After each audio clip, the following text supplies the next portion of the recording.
Diam. Oke. 9 tahun lalu ada panggung lebih panjang dari panggung ini di Senayan, warnanya merah. Ada orang di atas karpet merah itu dengan baju putih, dia jalan memberi harapan. Maka oleh majalah Times diperlukan, dunia diperlukan. Tetapi ujian kepemimpinan bukan ketika dia keluar dari panggung, sama seperti Pradawati. Kalau dia keluar dari panggung itu langkah biasa, kayak walking. Ujian seorang Pradawati ketika dia ada di ujung panggung dan dia melakukan U-turn. Itu momen ujian bagi seseorang. Dia bisa sukses keluar dari panggung dengan kamera, tapi begitu di panggung dia pakai high heel, stiletto, hak tinggi, tiba-tiba high heel-nya patah, maka dia pincang. Saya pakai baju putih, Caimin pakai baju putih, Anies pakai baju putih, ada di panggung hijau. Apa bedanya baju putih saya, baju putih ini, baju putih Anies dengan baju putih yang dipakai oleh seseorang selama 9 tahun?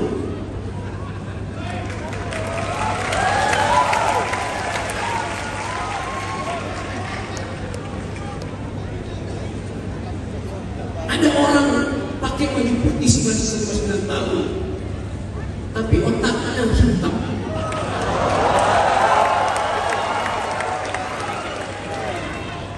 Baju putih dicuci tiap hari bersih, tapi hatinya kotor.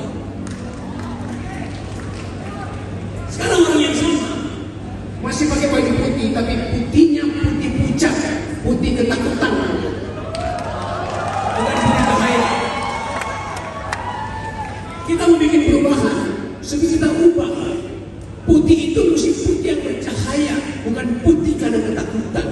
Itu namanya pale, pucat, putih pucat. Nah tadi teman-teman mahasiswa memperlihatkan satu upaya untuk mengucapkan tidak pada Caimin dan Anies. Anda lakukan pertanyaannya betul-betul ketat. Anda tadi menggeleng pada mereka berdua, dan tugas universitas adalah menggeleng, bukan manggut-manggut. Yang manggut-manggut itu turunan dinasti.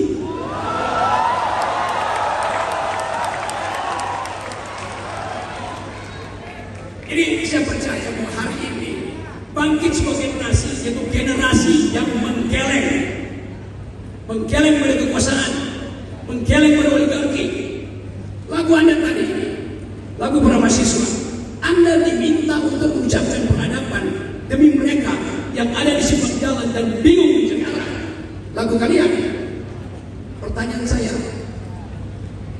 Anda harus ada tetap di jalan yang benar. Bahkan ketika Caimin dan Anies jadi presiden, Anda harus tetap menggeleng. Itu fungsi intelektual. Tapi Anda usah hati. Menggeleng artinya menggerakkan kepala kiri kanan. Menggeleng. Tapi Anda juga menggeleng yang tidak mengeluarkan pikiran. Namanya pelangak pelongok. Jadi Anda mesti bedakan. Menggeleng artinya upaya mengeluarkan pikiran. Pelangak pelongok karena justru tidak punya pikiran. Itu bedanya. Jadi teman-teman di sini, saya mengulas apa yang diucapkan tadi. Bahwa dua pasangan ini berupaya untuk bicara di tingkat paradigma, tingkat value, tingkat ide besar. Itu yang kita perlu. Tanpa paradigma, tidak ada proyek, tidak ada keputusan konseptual. Jadi mulailah mengkritik paradigma. Dan saya percaya bahwa satu waktu Anda akan lihat apa yang dia ucapkan nanti, mereka ucapkan nanti di minggu pertama, minggu kedua. Dan ada siap-siap untuk di dalam untuk demo mereka nanti. Di situ kejujuran di awal. Jadi sekali lagi, saya percaya bahwa kumpulan kita hari ini adalah kumpulan akal pikiran. Anda bayangkan 2 hari lalu ada kumpulan yang 300 kali lebih banyak dari ini. Israel namanya Abdesi. Ada juga Abdesi, Asosiasi Pemikir Demokrasi. Abdesi di sana aparat pengabdi istana, beda. Jadi pastikan bahwa Anda bukan pemuja kekuasaan. Anda ucapkan kritik, dan kritik itu yang akan mendefinisikan Anda sebagai warga negara atau sebagai warga dinasti. Ini pesan saya, karena saya bagian dari teman-teman. Upaya untuk merawat demokrasi itu bukan cuma butuh kekuatan partai, tapi kekuatan intelektual.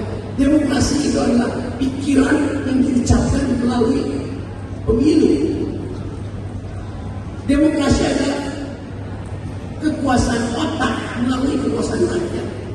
Jadi mereka yang tidak bisa berpikir seharusnya tidak boleh dipilih. Dan teman-teman di sini kita percepat pemikiran ini. Saya hanya membuat kesimpulan dan Anda lanjutkan pertanyaan pada dua bakal pemimpin ini. Semoga hari ini kita pastikan bahwa terbit keputusan untuk memulai perubahan. Dan sekali perubahan ini dimulai, tidak mungkin ada yang mampu mencegahnya. Kita ingin supaya satu waktu nanti panggung ini akan Anda lalui masing-masing. Kita ingin kendalikan ambisi-ambisi kekuasaan yang hari-hari ini hanya diatur melalui karir kongguan.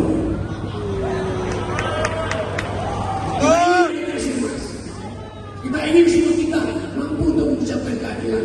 Kita ingin ada bagian yang kita tetapkan sebagai tujuan bernegara. Surabaya ingat sebagai kota perjuangan.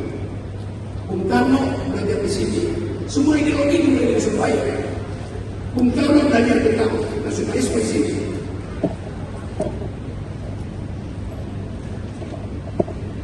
Islam, Kartosuwiryo belajar tentang negara Islam di sini. Hatta berupaya untuk menghasilkan demokrasi dengan basis kooperasi. Jadi sebetulnya Surabaya ini surplus pikiran.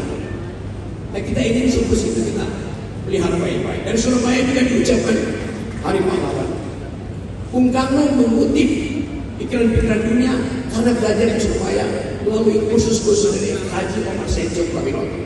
Dan kita belajar tentang ide.